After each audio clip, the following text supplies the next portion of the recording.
Hi everyone, so today I'm gonna talk about why persuasive design matters in digital learning media or DLMD. Jadi hari ini aku mau bahas kenapa persuasive design itu penting banget buat media pembelajaran digital. It's not just about making slides look pretty, but about how design can actually influence learning motivation. Let's start with this picture. So, aku punya dua gambar slide tentang naratif teks ya, dua-duanya, and mereka punya perbedaan. Yang satu punya banyak elements gambar dan juga warnanya lebih pop up. Terus yang sebelahnya itu warnanya cenderung monoton, walaupun the tip itu tetap sama tentang naratif teks ya kan. Nah, tapi some of you pasti akan lebih pilih yang lebih bright atau yang lebih banyak elementsnya. Kenapa? Karena itu pasti lebih engaging. Nah, kalian harus tahu tentang 5 detik pertama. Apa itu 5 detik pertama?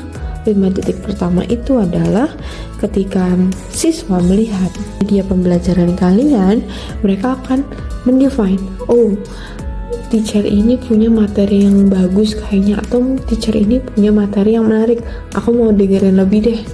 Nah, itu akan ditentukan dari visual kalian pertama kali ketika Canva kalian atau sebuah digital media kalian itu terpampang di siswa. Dalam PhD atau persuasive design kita punya 4 prinsip. The first one is primary task support, clear, goals, and step-by-step guidance. Kalau di media pembelajaran itu bisa berarti instruksi yang runtut atau progres yang bikin siswa tahu dia udah sampai mana. Simple but powerful. It helps students feel in control of their learning. Atau ketika kalian lagi menjelaskan, kalian bisa pakai guided questions. Jadi guided question itu apa sih? Sebenarnya ini adalah pertanyaan yang sifatnya adalah tertutup. Jadi pilihan jawabannya itu cenderung sedikit. Jadi bisa yes no questions atau pertanyaan-pertanyaan yang menggiring anak-anak untuk menjawab sesuai dengan materi kalian. Jadi tidak mengundang opini-opini mereka. And the second is dialogue support. This is about using message that feel like a conversation. Kadang cukup dengan pertanyaan ringan kayak, are you ready for today's challenge? Hal kayak gitu bisa bikin media terasa lebih hidup dan interaktif, bukan cuma satu arah. So, mungkin dialogue support kalau secara nyata bisa dipakai. Tapi kalau digital media itu kalian bisa tambahin 1 bar. Misalnya di Google Slides, kalian bisa tambahin kok 1 bar untuk ada tulisan support ke mereka, kayak pertanyaan-pertanyaan kayak gini.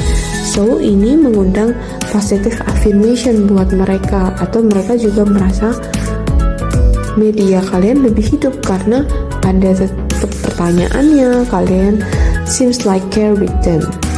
Kalau in real life, if we want to applying this principle ketika ngajar micro teaching or PLPPP besok, kalian bisa pakai rhetorical questions or storytelling.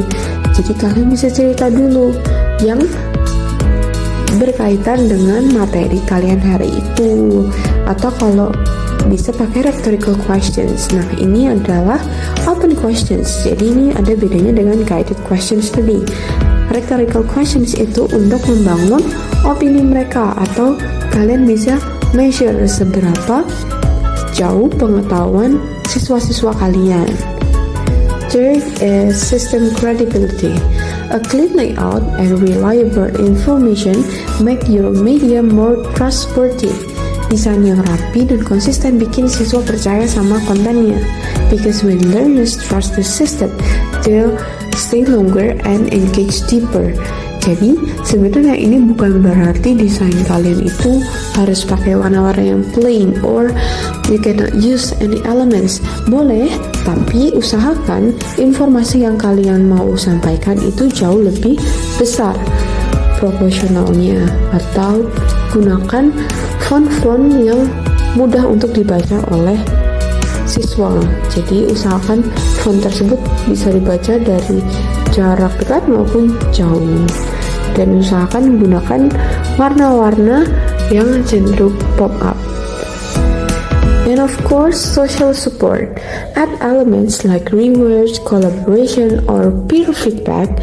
Misalnya kasih badge, digital, atau leaderboard kecil buat motivasi. People love recognition, and that's part of persuasion too. Nah, kalau misalnya kalian mau implementate this untuk di Google Sites, kalian bisa misalnya taruh di paling bawah, tambah bar lagi, kasih kalimat-kalimat positif kayak good job, atau wow, kamu udah menyelesaikan challenge ini, or whatever. Kalian bisa tambahkan rewards di bawah, misalnya mereka bisa dapat stars or whatever. So persuasive design isn't just about visual or aesthetic, it's about how we design learning experience that move people. Media pembelajaran yang baik gak cuma ngajarin, tapi juga nyentuh perasaan dan bikin siswa ingin belajar lagi. Thank you for listening, and remember, when you design, don't just inform, inspire them.